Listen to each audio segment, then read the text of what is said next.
There's some reporting today, sir, that you tend to invite Vladimir Putin to the G20 in Miami. Is that the case? No, but if he came, it would be probably very helpful.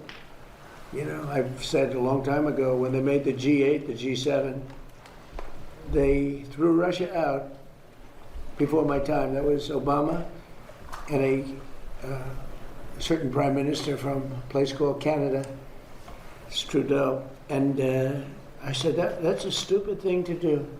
And I was right. You know, I go to these meetings of the G7, and about 90% of the meeting was talking about Russia and what's going on with Russia.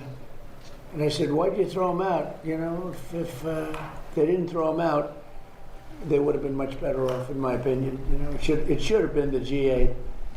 But when they threw out President Putin, he was very offended by that. He was, you know, rightfully, but he was very offended by that. I venture to say you probably wouldn't be having these problems if you didn't throw him out. Okay? So he's not coming to the G20, as far as you're Not concerned? that I know of, but Because there are senior administration officials being quoted in news reports this afternoon that says the Russians are being invited to at least ministerial meetings. You're at the saying G20. being invited as opposed to coming. I don't know of the invitation, but if he were invited, I don't know. Would you like to Hey, come? You're I'm the of head the of the opinion that you talk to everybody. I'm not one of these guys saying, oh, let's not talk to him. You know, there's a war going, or let's not talk to him. I like talking to everybody.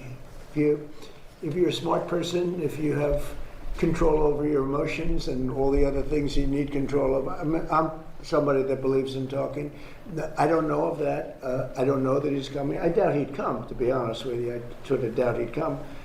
But we're working on trying to get that one solved. That would be number 9. I've ended 8 wars.